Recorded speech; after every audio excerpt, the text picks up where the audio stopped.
उस पल का सन्नाटा इतना भारी था कि अनु की सांसों की आवाज भी उसे खुद को चुभने लगी। हाथ में पकड़ी हुई वह तस्वीर अचानक उसके लिए सिर्फ एक फोटो नहीं रही, बल्कि उसकी पूरी जिंदगी पर सवाल बनकर सामने खड़ी हो गई। राजनंदिनी की वह तस्वीर, जिसे वह अब तक सिर्फ एक नाम, एक पहचान और एक रहस्य मानती आई थी, उसी तस्वीर में उसे अपनी ही झलक साफ दिखाई दे रही थी। वही आंखें, वही चेहरे की बनावट, वही मुस्कान का अधूरापन, सब कुछ जैसे आईने की तरह सामने था। अनु का दिल जोर जोर से धड़कने लगा, जैसे वह कोई बहुत बड़ा सच स्वीकार करने से डर रहा हो। अनु की उंगलियां कांपने लगीं। उसने तस्वीर को दोबारा गौर से देखा, जैसे खुद को यकीन दिलाना चाहती हो कि उसकी आंखें उसे धोखा दे रही हैं। लेकिन जितनी बार वह तस्वीर देखती, उतनी ही बार उसका यकीन और मजबूत होता गया कि यह कोई इत्तेफाक नहीं हो सकता। उसकी आंखों के सामने उसके अतीत के वो सारे पल घूमने लगे, जिनका कोई जवाब आज तक उसे नहीं मिला था। बचपन से ही वह खुद को अलग महसूस करती आई थी, जैसे उसकी जिंदगी में कोई खाली जगह हो जिसे वह समझ नहीं पाई। आज वही खालीपन अचानक उस तस्वीर में आकार ले चुका था। उसके दिमाग में सवालों की बाढ़ आ गई। राजनंदिनी कौन है? और अगर उसकी शक्ल उससे इतनी मिलती है तो इसका मतलब क्या है? क्या वह उसकी कोई परछाई है, या उसका अतीत, या फिर कोई ऐसा सच जो सालों से छुपाया गया था? अनु को अपने माता पिता की बातें याद आने लगीं। वो टाले गए सवाल, वो अधूरी कहानियां जिनका कोई सिरा कभी नहीं मिलता था। क्या ये सब उसी सच से जुड़े थे? अनु की आंखों में आंसू भर आए, लेकिन यह आंसू दर्द के नहीं, बल्कि डर और असमंजस के थे। उसकी जिंदगी, जिसे वह अब तक अपनी समझ के मुताबिक जी रही थी, अचानक एक झूठ की तरह लगने लगी। वह खुद से पूछने लगी, क्या मैं वही हूं जो मुझे बताया गया, या मेरी पहचान कुछ और है?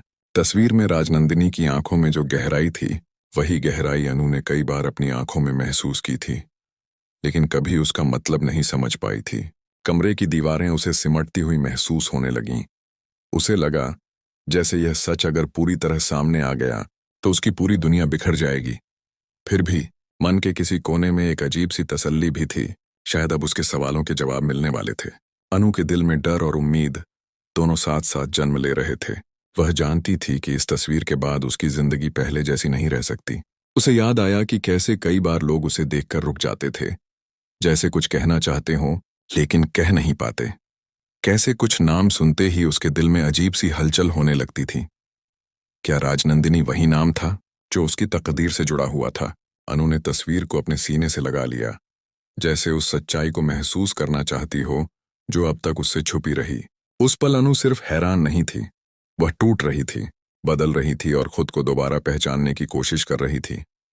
उसका दिल कह रहा था कि यह शुरुआत है, एक ऐसे सच की जो दर्दनाक हो सकता है, लेकिन जरूरी है। अनु को यह एहसास हो चुका था कि अब पीछे लौटना मुमकिन नहीं। राजनंदिनी की वह तस्वीर उसकी जिंदगी का सबसे बड़ा मोड़ बन चुकी थी। राजनंदिनी की तस्वीर देखने के बाद अनु की जिंदगी जैसे दो हिस्सों में बंट चुकी थी। एक वह जो उस पल से पहले थी, और दूसरी वह जो अब बन रही थी। उस एक तस्वीर ने उसके भीतर इतने सवाल जगा दिए थे कि उसका मन किसी भी चीज पर टिक ही नहीं पा रहा था। वह बैठी होती तो लगता जैसे दीवारें उसे घूर रही हों। वह चलती तो हर कदम उसे किसी अनदेखे सच की ओर खींचता महसूस होता। उसका दिल मानने को तैयार ही नहीं था कि यह सब सिर्फ एक संयोग हो सकता है। अनु के भीतर एक अजीब सी आग जल रही थी, सवालों की, शक की और उस अनकहे दर्द की जिसे उसने कभी नाम ही नहीं दिया था। उसे बार बार अपने बचपन की तस्वीरें याद आने लगीं। वह छोटी छोटी बातें जिन पर उसने कभी ध्यान नहीं दिया था, अब उसके सामने बड़े बड़े सवाल बनकर खड़ी थीं। उसे याद आया कि कैसे कई बार उसने अपनी माँ से अपने जन्म से जुड़ी बातें पूछनी चाही थीं, लेकिन हर बार जवाब अधूरा रह गया था। कभी बात बदल दी जाती, कभी उसे बहला दिया जाता। तब उसे लगा था कि शायद यह सामान्य है, लेकिन आज वही खामोशियां उसे चुभने लगी थीं। अनु के मन में गुस्सा भी था, गुस्सा उन लोगों पर जिन्होंने उससे सच छुपाया, और शायद उससे भी ज्यादा गुस्सा खुद पर कि उसने कभी जोर देकर सवाल क्यों नहीं पूछे। उसे महसूस हो रहा था कि उसकी पूरी पहचान किसी और की बनाई हुई कहानी पर टिकी हुई है। वह सोचने लगी, अगर राजनंदिनी की शक्ल उससे इतनी मिलती है तो क्या यह मुमकिन है कि उसकी जिंदगी किसी और की गलती या मजबूरी का नतीजा हो? उस रात अनु सो नहीं पाई। उसकी आंखें बंद होती तो उसे वही तस्वीर दिखाई देती, राजनंदिनी की आंखों में छुपा हुआ दर्द, वही दर्द जो अनु ने कई बार बिना वजह महसूस किया था। उसे लगा जैसे वह तस्वीर उससे कुछ कहना चाहती हो, जैसे कोई सच चीख चीख कर बाहर आना चाहता हो, लेकिन शब्द नहीं मिल पा रहे हों। अनु की सांसें तेज हो जाती, दिल जोर जोर से धड़कता और उसे घबराहट होने लगती। सुबह होते ही अनु का फैसला और पक्का हो गया। अब वह चुप नहीं बैठेगी। अब वह हर उस दरवाजे को खटखटाएगी जिसके पीछे उसे सच छुपा हुआ महसूस होता है। लेकिन यह फैसला लेना जितना आसान लग रहा था, उसे निभाना उतना ही मुश्किल था।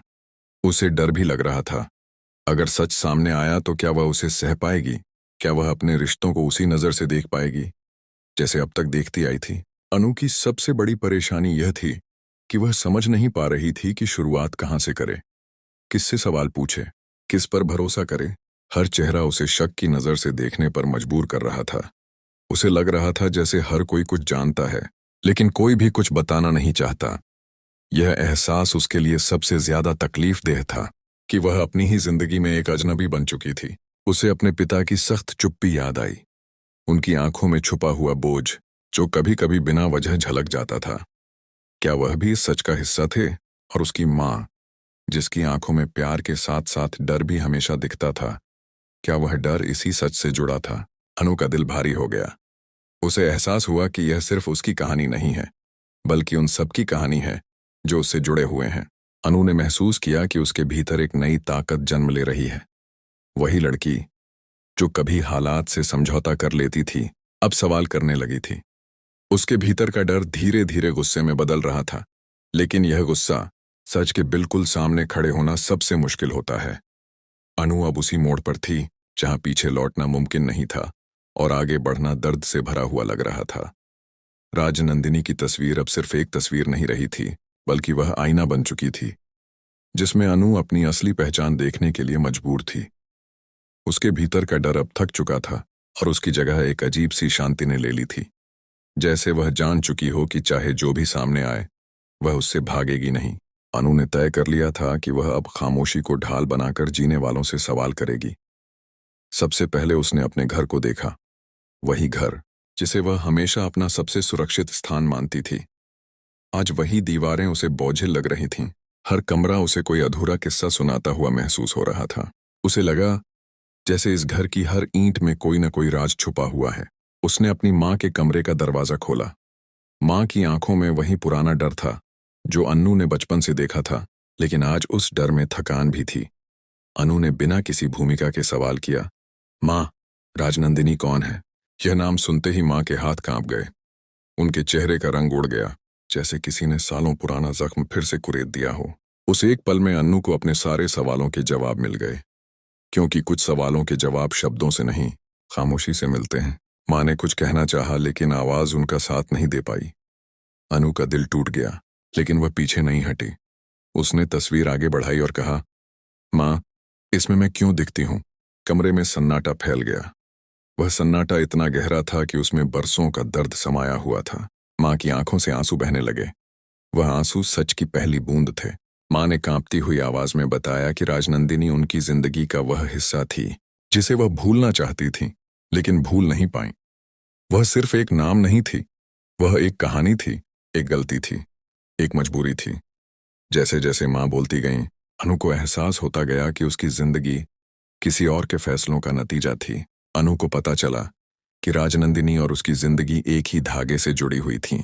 वह जान गई कि उसे उससे अलग करने का फैसला किसी नफरत में नहीं, बल्कि डर में लिया गया था। लेकिन डर के नाम पर किसी की पहचान छीन लेना क्या सही था? यह सवाल अनु के दिल को चीर रहा था। इसी बीच उसके पिता भी वहां आ गए। उन्होंने जो खामोशी सालों से ओढ़ रखी थी, वह आज टूट रही थी। उनकी आंखों में अपराध बोध साफ दिख रहा था। उन्होंने स्वीकार किया कि सच छुपाने का फैसला उनका था, इस उम्मीद में कि अनु एक सामान्य जिंदगी जी सके। लेकिन वह यह भूल गए थे कि अधूरे सच इंसान को अंदर से खोखला कर देते हैं। अनु का गुस्सा अब फूट पड़ा। यह गुस्सा चीख में नहीं, बल्कि टूटती हुई आवाज में था। उसने कहा कि उसे सच्चाई से डर नहीं लगता, उसे झूठ से लगता है। उसने महसूस किया कि उसके माता पिता भी इस सच के बोझ तले दबे हुए थे। यह एहसास उसे नरम भी कर रहा था और मजबूत भी। इसी टकराव के बीच अनु को एहसास हुआ कि राजनंदिनी सिर्फ उसका अतीत नहीं, बल्कि उसका वर्तमान भी है। उसकी शक्ल सूरत, उसकी आदतें, उसका अकेलापन, सब कुछ उसी कहानी का हिस्सा था जिसे उससे छुपाया गया था। अनु ने तय किया कि वह अब इस सच को अधूरा नहीं छोड़ेगी। वह राजनंदिनी से मिलना चाहती थी, सामना करना चाहती थी।